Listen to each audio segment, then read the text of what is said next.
This is a parole hearing for Kayla Montgomery, number 92912. Present today is Chairman Roger Phillips of the New Hampshire Adult Parole Board. Also present today are parole board members Horace Enriquez and Tricia Thompson. Let the record reflect also in attendance today representing Victim Services is Lauren Avery, and representing Victim Services from Attorney General's Office is Amy Van Hawken. This is hearing number 1. Good morning. Good morning. Busy day for you. Yeah. Sure. You were here under the charge of perjury and making false statements. Yes. And we'll come to the details of that in a moment. But why might it be important to tell the truth? Because being honest is the best thing to do, because if you're not, other actions happen, and being able to tell the truth takes a lot of weight off of you, and it's better to tell the truth and be honest so that everything else can come to light. So by not telling the truth to the grand jury investigation, what do you think happened or didn't happen?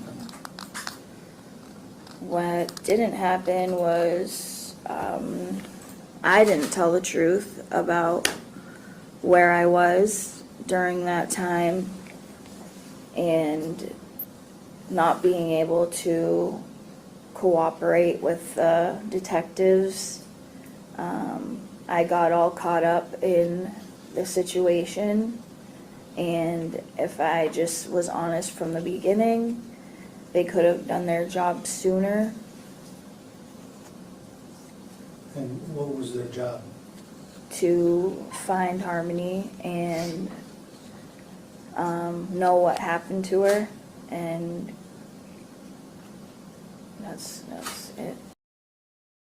What did you actually tell the jury that was untrue? That I got dropped off at my work, which was Dunkin' Donuts, and at 6 a.m. and Adam brought Harmony to meet her mother, and when he came back to pick me up at 2 p.m. she was not in the car, and that was the lie. Harmony was your stepdaughter, correct? Yes. Was she part of your family? Yes. So how were you protecting your family by telling this lie? I didn't protect them at all. Because that's what, your personal statement talks about that, is that you were, the justification for lying was that you were protecting your family. Yeah. What were you protecting them from? From losing our other children, from our family falling apart, even though it was falling apart, and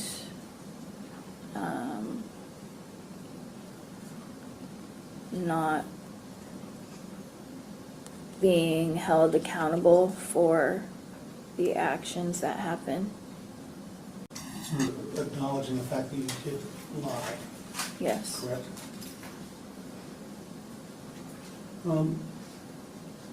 So how have you learned how to tell the truth? What tools have you learned? With the tools that I've learned is understanding situations and being able to deal with them and not hide anything, and ask for help and let people know when something's wrong or it's not, or something doesn't feel right, and being able to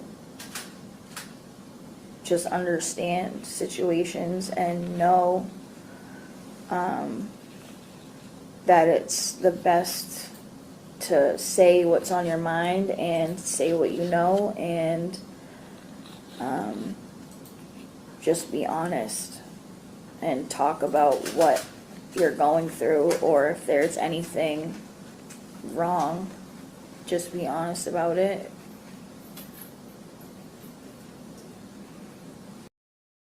So tell me about you. You have 4 other children, correct? Yes.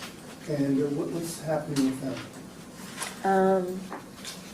My oldest son lives with his father and stepmother and brothers. My 3 youngest, which are also my husband, ex-husband's children, they are living with my mother. They've been with her for the past almost 2.5 years. And I ended up losing my rights to them because of my crime that I am connected to.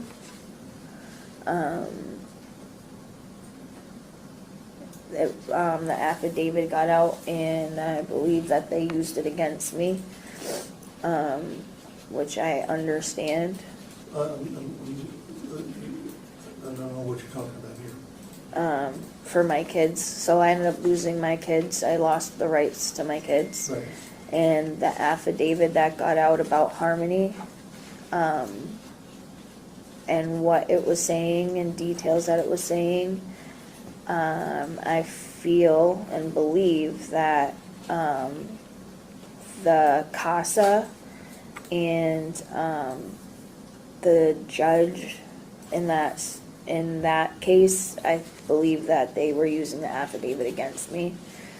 So I lost my rights to my kids. Do you have the ability to get those rights back? I can, yeah. I put an appeal in. Okay. So that's sort of but are you allowed to communicate with your children? I haven't been. I'm not, well, DCYF still has custody of them, but they've been living with my mother. No, I understand that, but are you allowed to communicate with them? I have not talked to them.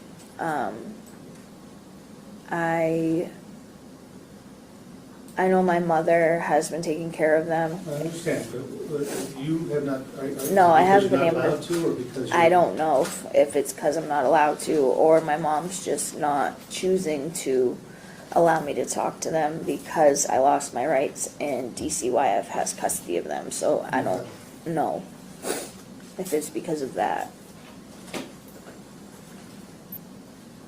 So tell me, you make a statement, in your personal statement here, about how you tried to right this wrong.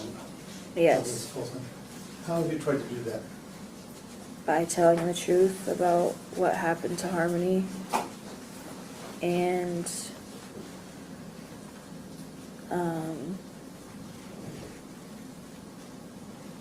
being honest and being in compliance with the detectives and the state.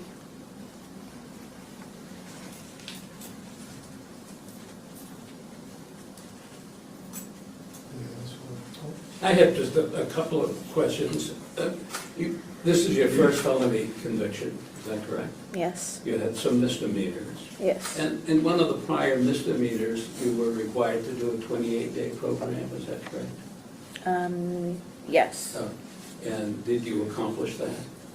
No, I did not until after I was incarcerated and got put into a 28-day program. And was that in county? Yes. All right. And how do you compare that program with Focus? For myself, I don't think I was really ready to actually pay attention when I was in that 28-day program and really work on myself. And Well, the problem with addiction is it's a disease of denial. yeah, But people can get clean and sober when they accept the fact, yeah, you know, that And they're that- hooked. yeah, And then, once that acceptance begins, slowly that denial goes away. yeah. And that's the whole idea of whether it be the 28-day program, and I'm sure of Focus also. Yeah, when I got kicked out of Focus the first time and for taking my medication, I was just, when I got put into the program, I was like, oh, I just have to get this done and I can leave. But after getting kicked out and being put back in the program, I've actually been working on myself. And when you say cheating, what do you mean by that? Rather than swallowing the medication? Because I just kept it under my tongue and didn't, and showed them my mouth, and they caught me cheating my medication instead of taking it properly. And why didn't you take it properly?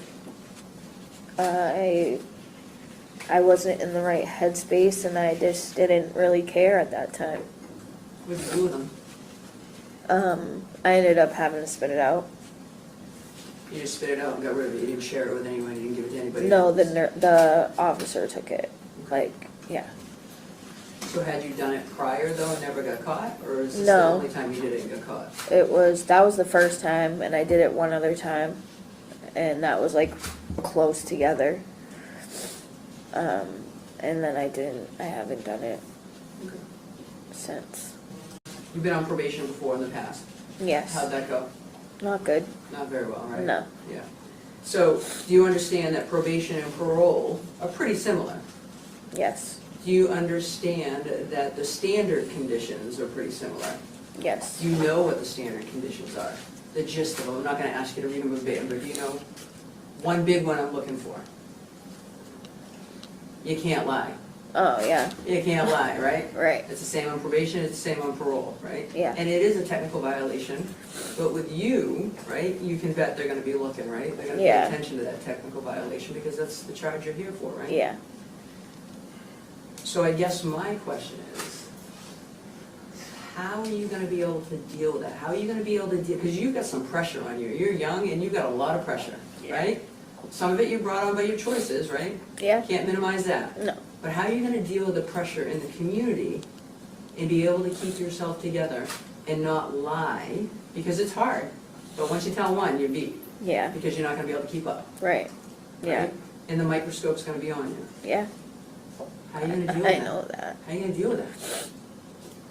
All they can do is take it one day at a time. Do you understand that your probation officer or your parole officer are your lifeline? Yes. They really are your lifeline. They're there to help you. They're there to guide you. They're not there to try to get you back in here as fast as you can get here. You need to use them as a resource. Yeah. And that's hard. It's hard to trust, right? Yeah. Right? It's hard to trust law enforcement for you right now, Yeah. right? I know. I can see it written all over your face. You talked about your children a little bit. Yeah. You went through Family Connections. Yeah. Never at any point during Family Connections, with all the resources they have, did you want to read a book and record it and send it home to your family for your kids to listen to? Did you ever want to do any of those things that they had? Because I know that that's an I option. have. Okay. I've done the Cliff thing where you get books and you can send them. I have wanted to do the recording, but I don't want to do it and they can't listen to it, or it's just hard right now with the kids. It's hard, but do you think that it will make you feel like you're trying? By doing nothing, right? Because it sounds like you really want a relationship still with your children, but you just don't know if you can go there. Yeah, because it's up to my mother. Yeah? But there's all these options and things that you could have done to try to, at least try to have some sort of relationship. You don't need to know if they get there. You just need to know that you did it. I have been doing stuff. Okay. I've been doing the Cliff thing. I've been making blankets. I've been making pictures. I've been doing a lot of things, Okay. and I'm still in the FCC program. I've still been doing parent support groups, and I did the parenting class and the healthy relationships, and I see Miss V once a week with the support groups. And you talked about that, disciplinary was an issue for you when you first got here. You completed all your extra duty hours. Yes. Okay. What did you do for extra duty hours here? Shoveling. I did most of it was shoveling, ice scooping, cleaning the day room, the windows, the workout room. Just did a lot of cleaning. Do you have a job here? Yes. Okay.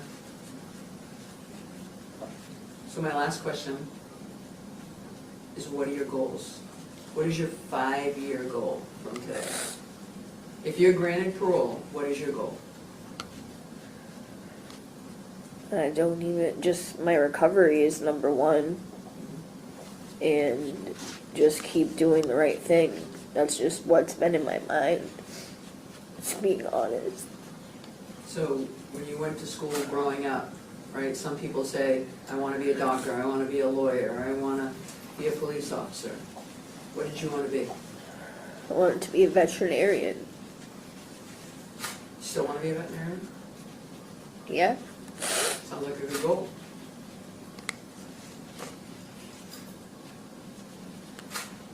Give yourself something to strive for, right? Working on your recovery is fantastic, but you gotta do something for yourself. Yeah. Because if you don't, your mind's not gonna stop, right? And if your mind doesn't stop, what are we gonna do? Relapse. We're gonna go back and self-medicate, and then you're gonna get in the cycle again. You've gotta take time for yourself. You gotta figure it out. It's not easy. You're gonna feel selfish, but you have to do it. That's how I already feel.